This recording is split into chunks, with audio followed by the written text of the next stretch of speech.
আমরা এবারে দেখেছি, ধরেন বিসিবির নির্বাচন পরিবারতন্ত্রের এর চেয়ে নিকৃষ্ট উদাহরণ তার কিছু হতে পারে না। আমরা দেখি যে একটা পার্টির মহাসচিব, তার ভাই একটা জেলা বিএনপির ধরেন সভাপতি, সেক্রেটারি, তাকেও বিসিবি ডিরেক্টর হতে হয়। সেটা হচ্ছে আজকে দেখেন 10 লাখ মানুষের দেশ, তারাও বিশ্বকাপ খেলছে, কিন্তু আমাদের এই 20 কোটি মানুষ, আমরাও আসলে 200 মিলিয়ন মানুষ নিয়ে আমরা বিশ্বকাপ খেলতে পারছি না।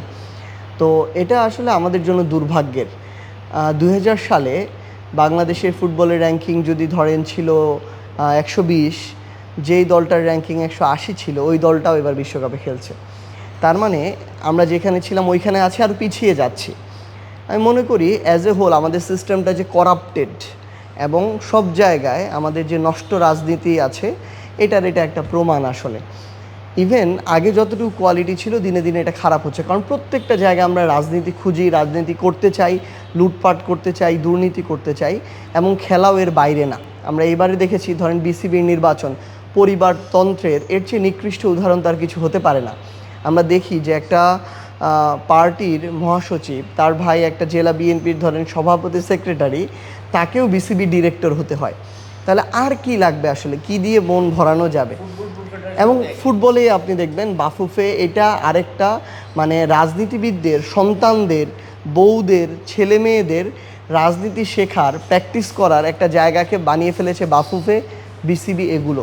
হ্যাঁ, এটা কারণটা হচ্ছে কি, ওই যে আমরা ওই লোভটা সামলাতে পারি না, আমাদের ওইটুকু আত্মনিয়ন্ত্রণ নাই যে আমরা ক্রিকেটটা রাজনীতি থেকে ছেড়ে দিব, ক্রিকেটটা ক্রিকেটের মতো চলবে, ফুটবলটা ফুটবলের মতো চলবে না। যখনই একটা সুযোগ আসে, ওইটাই রাজনীতিবিদরা তার জীবনের প্রথম এবং শেষ এবং একমাত্র সুযোগ মনে করে, এবং ওইখান থেকে নিজের ভাগ বাটোয়ারাটা করার, যেভাবে যতটুকু অংশ নেওয়া যায় ওই চেষ্টাটা করে। এবং এটার কারণে প্রত্যেকেই তাদের জায়গা থেকে ওইখানে কিভাবে অংশীদারিত্ব বজায় রাখা যায় সেই চেষ্টাটা করতে গিয়ে আমরা আমাদের ফুটবলকে হারিয়েছি, আমরা আমাদের ক্রিকেটকে হারিয়েছি, এবং আমরা আমাদের দিন শেষে প্রতিষ্ঠানগুলোকে হারিয়েছি। তো এটা থেকে আসলে আমাদের বের হয়ে আসতে হবে। এবং যারা যখন ক্ষমতায় থাকবে, কোনো একদিন যদি এনসিপি ক্ষমতায় যায়, তখন এনসিপিকে এই দায়িত্বটা নিতে হবে, যারা ক্ষমতাসীন, কারণ তারাই এই পরিবর্তনটা করার আসলে নেতৃত্ব দিতে পারে। তো এখন বিএনপির কাছেও তো আমরা এটা প্রত্যাশা করি, দেখি আগামীতে কী হয়। এবং এই যে ফিলিস্তিনে হাজার হাজার শিশু, নারী, নিরপরাধ মানুষদেরকে দিনে দুপুরে গণহত্যা করা হচ্ছে, খুন করা হচ্ছে, তারা সেটাকে সমর্থন করছেন। সো আমরা আর্জেন্টিনার ওই ফুটবলটাকে সমর্থন করছি।